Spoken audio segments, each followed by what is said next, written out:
ഇപ്പോ അവളുടെ സ്വപ്നങ്ങളും എല്ലാം യാഥാർത്ഥ്യമാക്കി എംബിറ്റ്സ്.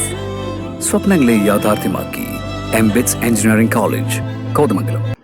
കഴിഞ്ഞ ദിവസം തീവെച്ച് നശിപ്പിച്ച NDA സ്ഥാനാർത്ഥിയുടെ ഇലക്ഷൻ കമ്മിറ്റി ഓഫീസ് പുനർനിർമ്മിച്ച് ഉദ്ഘാടനം ചെയ്തു. പാലക്കുഴ പഞ്ചായത്തിലെ പാലക്കുഴ ജംഗ്ഷനിലാണ് സാമൂഹ്യ വിരുദ്ധർ NDAയുടെ തിരഞ്ഞെടുപ്പ് കമ്മിറ്റി ഓഫീസ് തീയിട്ട് നശിപ്പിച്ചത്. സ്ഥാനാർത്ഥി സംഗീത വിശ്വനാഥൻ ഇലക്ഷൻ കമ്മിറ്റി ഓഫീസിന്റെ ഉദ്ഘാടനം നിർവഹിച്ചു. ഇടുക്കി പാർലമെന്റ് മണ്ഡലത്തിൽപ്പെട്ട പാലക്കുഴ പഞ്ചായത്തിലെ പാലക്കുഴ സെൻട്രൽ കവലയിൽ സ്ഥാപിച്ച NDAയുടെ ബൂത്ത് ഓഫീസാണ് കഴിഞ്ഞ ദിവസം അഗ്നിക്കിരയാക്കിയത്. ശനിയാഴ്ച രാത്രിയാണ് സംഭവം നടന്നത്. മൂവാറ്റുപുഴ നിയോജക മണ്ഡലം പ്രസിഡന്റ് അരുൺ P. മോഹനന്റെ സ്വന്തം സ്ഥലത്തായിരുന്നു ബൂത്ത് ഓഫീസ് നിർമ്മിച്ചിരുന്നത്. ഈ ഓഫീസാണ് പ്രവർത്തകർ പുനർനിർമ്മിച്ച് ഉദ്ഘാടനം ചെയ്തത്. NDA ഇടുക്കി പാർലമെന്റ് മണ്ഡലം സ്ഥാനാർത്ഥി അഡ്വക്കേറ്റ് സംഗീത വിശ്വനാഥനാണ് പുനർനിർമ്മിച്ച ഓഫീസിന്റെ ഉദ്ഘാടനം നിർവഹിച്ചത്.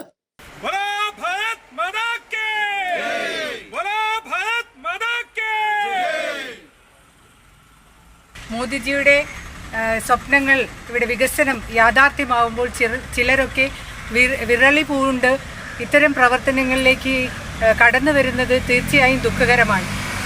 ഇത് തീർച്ചയായിട്ടും അവസാനിപ്പിക്കേണ്ടതാണ്. അക്രമ രാഷ്ട്രീയമല്ല നമുക്ക് ആവശ്യം, നമുക്ക് സംശുദ്ധ രാഷ്ട്രീയമാണ് ആവശ്യം. അതിനായിട്ടാണ് ഇവിടുത്തെ ജനങ്ങളെല്ലാവരും ഒത്തുകൂടി ഈ വരുന്ന തെരഞ്ഞെടുപ്പിൽ ഈ സാഹചര്യം മനസ്സിലാക്കി വേണം വോട്ട് ചെയ്യണമെന്നാണ് ഇന്നത്തെ ദേശീയ ജനാധിപത്യ മുന്നണി ആഗ്രഹിക്കുന്നത്. ഇത് വയലൻ്റായി കൊണ്ട് സൈലൻ്റ് ആക്കാമെന്ന് വ്യാമോഹം ഇവിടെ ചിലർക്കുണ്ടെങ്കിൽ അതൊന്നും വില പോവില്ല എന്നാണ് എനിക്ക് ഇവിടെ പറയാനുള്ളത്. NDAയുടെ ദേശീയ, സംസ്ഥാന, ജില്ലാ നേതാക്കൾ സംഭവസ്ഥലത്ത് എത്തിയിരുന്നു. A1 textiles, Nehru park, Muvattupuzha.